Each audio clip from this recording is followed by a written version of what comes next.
Montefoscoli, 12th November, 1939. Dear daughter, it is with great sadness that I have heard what has happened. Your transfer and your sufferings are a cause of great worry for me. It will take time, but you'll see. Things will improve.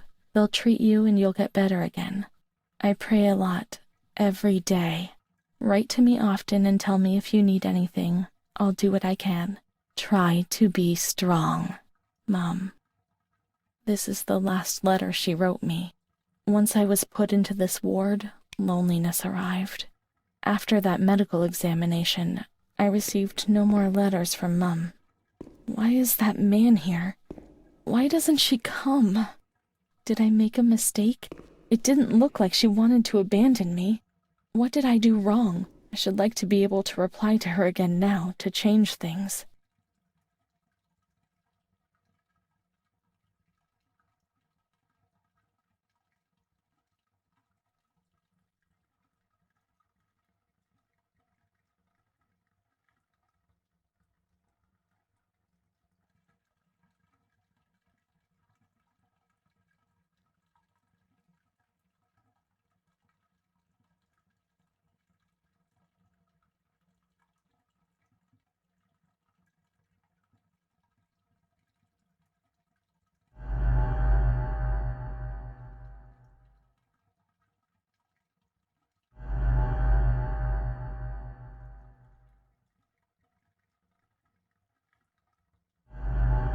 Perhaps she would have listened to me.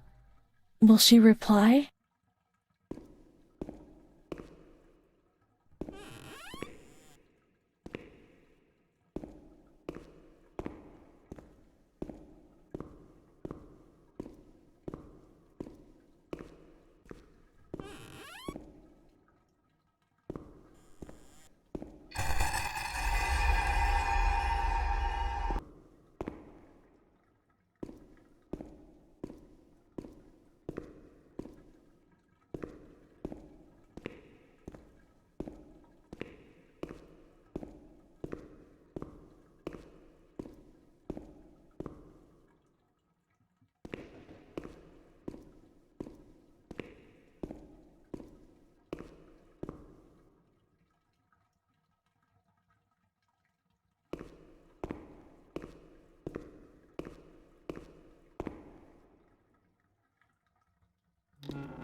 When you were sent to a lunatic asylum, you lost the right to possess anything.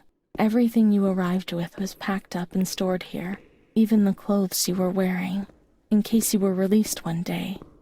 Too many, however, never left.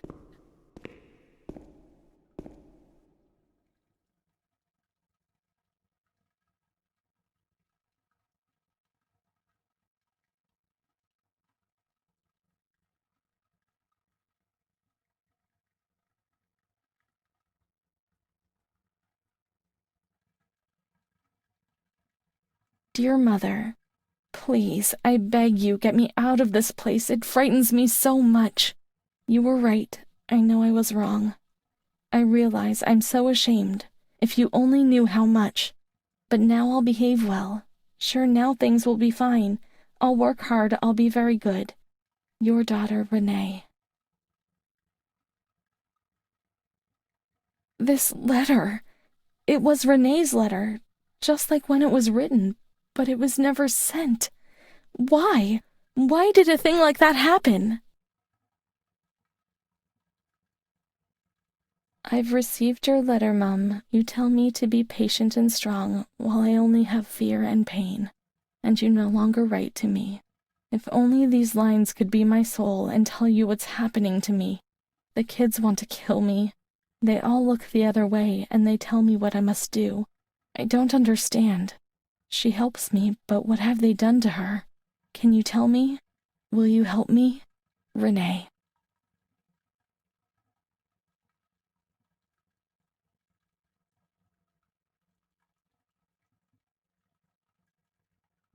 Montefascoli, 7th July, 1940. My dear daughter, I have received no news from you.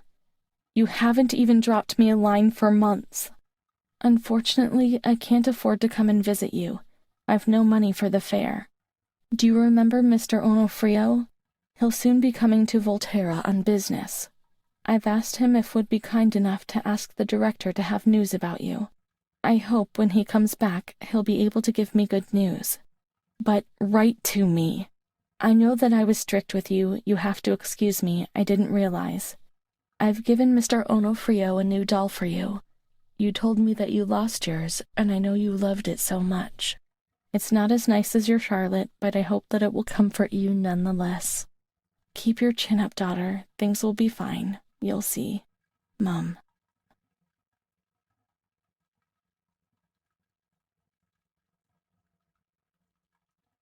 Montefascoli, 12th October, 1940. Dear daughter, I've written 2 letters to you and have received no reply. I await a letter anxiously every day. Mr. Onofrio has come back. He brought you the doll. Do you like it? He told me he didn't manage to speak to the director, but he did see you. I pray for you every day. Don Gino said a prayer for you during Sunday Mass. That was lovely, wasn't it? I've made up my mind, Renee. I'm going to bring you home. I've already written to the director. I told him that I'll take care of you. At the moment I'm not well and can't work, but I'll soon get better. You'll see as soon as I'm up to making the journey, I'll come and get you. I know you're suffering a lot, but bear up, I beg you. Mum will come and pick up Renee, won't she? Mum is good, but she's not well. That's why that man came. The doll. Renee could have played with it, waiting for her to arrive. But Renee never had it with her. Is it one of Mum's lies? She knew that she had hurt Renee and... No, Mummy's good. That man brought it. We've just remembered him, haven't we? It was Renee who was wrong. The doll's there, that's sure. Perhaps she's been kidnapped like everyone else, locked up somewhere in here.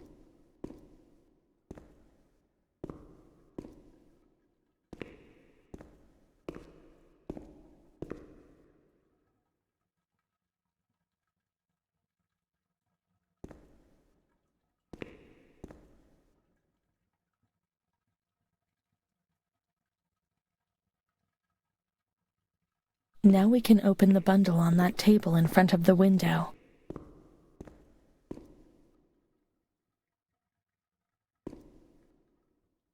See, Mum was good, I was bad. Mum was worried about Renee and Charlotte. I abandoned Charlotte. We've abandoned her.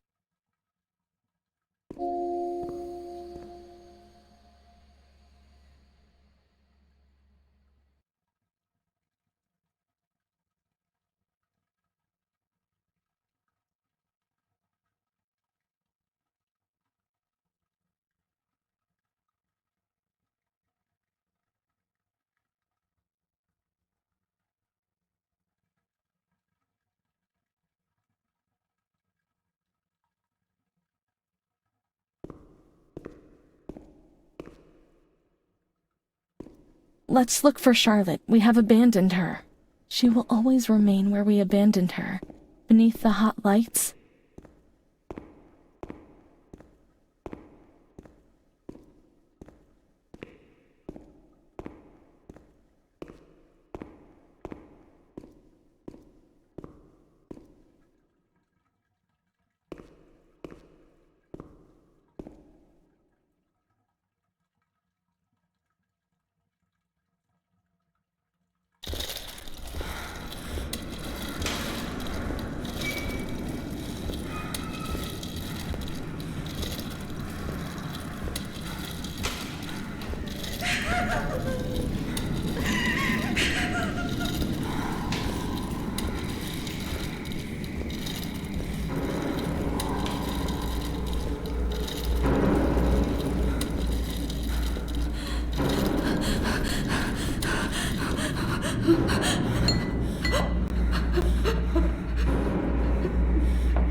I didn't do anything.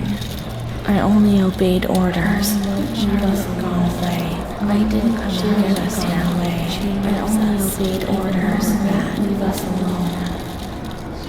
I didn't do anything. I only obeyed orders. Mom will come and get us now. I didn't do anything. I only obeyed orders. Even though we're bad. Mom won't leave us alone. I didn't do anything. Charlotte gone away. I only obeyed orders. Mom will come and get us now. She loves us, even though we're bad. I didn't do anything. I only obeyed orders.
September 1938.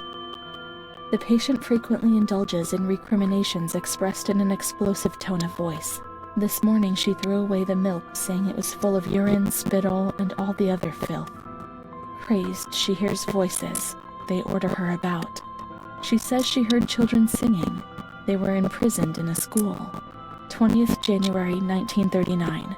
Mutistic, groggy, pays no attention to anything. When questioned and stimulated, she starts crying and weeping. At other times, she laughs. 1st June. Apathetic, eats very little. She refuses to be touched. Doesn't respond. Passes her time in the park. The cooks report that she sits on a bench in front of the kitchens. 14 October. Impulsive once again. This morning she asked for 2 eggs to make sabaglioni, but the moment she was given them, she threw them away. Excited, uproarious, slightly confused, she strips off. 8th December. Tied to bed for 15 days. High-spirited, tends to make witty comments and use vulgar words, laughs hysterically, masturbates. The nurses report that about 2 weeks ago she remained in the showers on her own and didn't want to leave. They report that when they took her away, she swore at them and then hit out at them and bit them. 2 nurses had to be treated for their injuries. Since then, they've kept her tied to the bed. Transferred to the semi-agitated ward, from the care of Dr. B to the care of Dr. C. I was with Amara in the showers. My memories terrify me. They're not real, are they? 15th December. Dr. C. Patient notes. The abnormality of her psychic state has induced her to lead a life which is irregular and tends towards delinquency. A fickle and flighty character, she abandons her household duties at intervals and dabbles in occasional prostitution. Prostitution? Nobody would have ever believed a lunatic, let alone a lunatic who lives in the worst sort of sin. Could such a person ever have been raped? Certainly not. Her mental deficiency makes her deaf to the reprimands of her family. She has shown suicidal tendencies. She was brought to the ward yesterday, agitated and vociferous, treated with cortisol, 2 injections a week for 5 weeks. The therapies removed the light for a short while, but also all will, desire, and hope. It was torture, but you couldn't refuse it. No one explained anything to us. No one tried to make us understand. We were like animals on a stock farm. 2nd June. After a long period of calm and improvement, the patient is very agitated today and vehemently refuses to submit to a gynecological examination. She swore and cursed those who generated her, flailing her arms and hitting out. The patient, according to reports by Dr. B, has been subjected to periodic checkups since she had a spontaneous abortion about 2 years ago in her 3rd month of pregnancy. Conception occurred after she had sexual intercourse with a stranger introduced into the hospital park. As detailed in the charges filed by the police headquarters in Ontario, a copy of which is attached to these clinical notes. ES therapy. That's how the reality is hidden. It's all carefully planned. 13th June.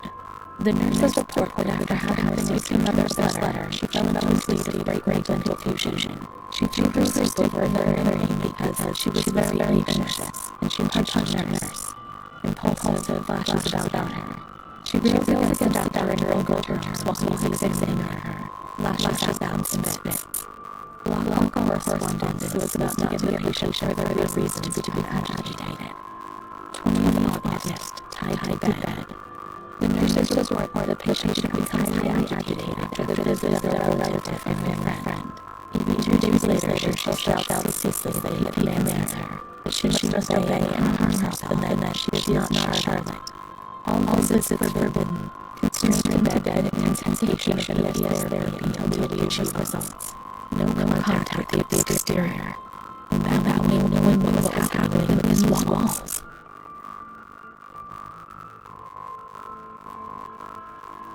3rd March. Alert, correct attitude, plus question. The nurses report the patient is calm. She washes and looks after herself. She affirms the existence of a certain Amara. She says that Amara is a patient who disappeared when she was moved to this ward. No confirmation. Probably a regressive hallucination. Evaluate transfer. Amara invented by me?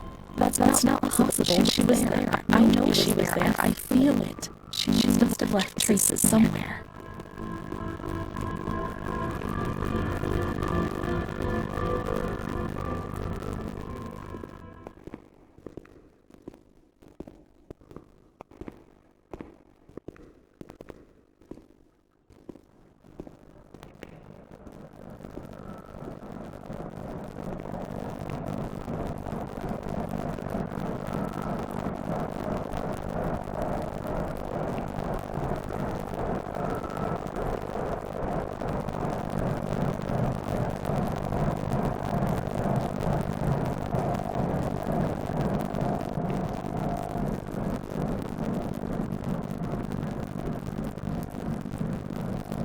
These are Amara's things, I'm certain.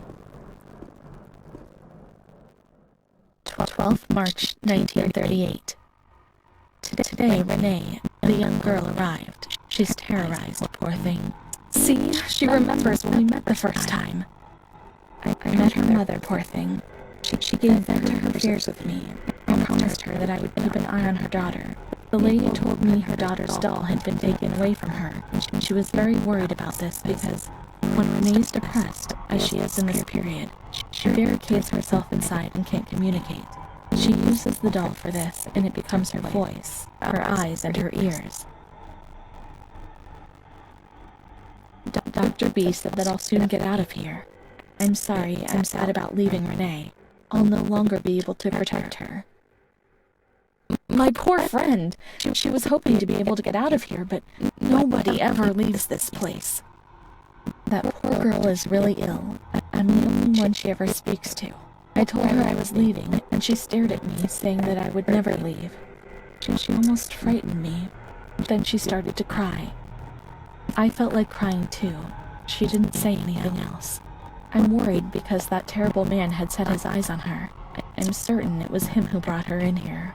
Of all the good people that there are, why did it have to be him? She knew. I told her everything. She knew about that man. But I had advised a nurse friend of mine to keep an eye on her, and I'm sure she'll do it because she's a good woman. Her friend, the nurse. I think I remember something. She worked in this ward.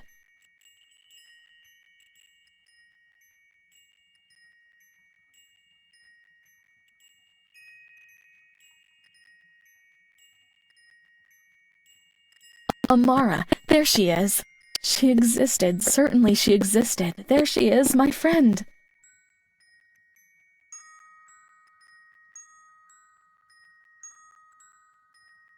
Here we are together. How could I have imagined, even for a single moment, that she never existed?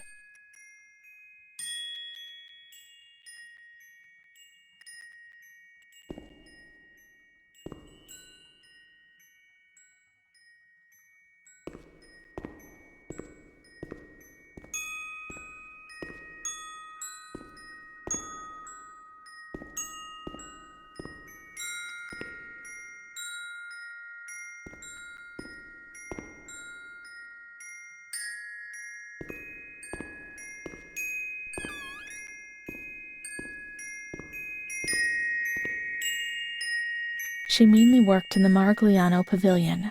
Let's get out of here and look for that pavilion. Here, Renee was alone. Charlotte had abandoned her. Without Charlotte, Renee couldn't communicate with the outside world. Mother knew that.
She's kind with everyone, even with me.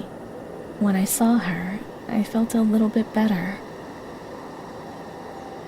The sick children laughed and played with her. Not even they could frighten me. Don't bother Renee. She's a princess here, didn't you know? She told stories. She said there was a war out there. However, they looked at me and frightened me.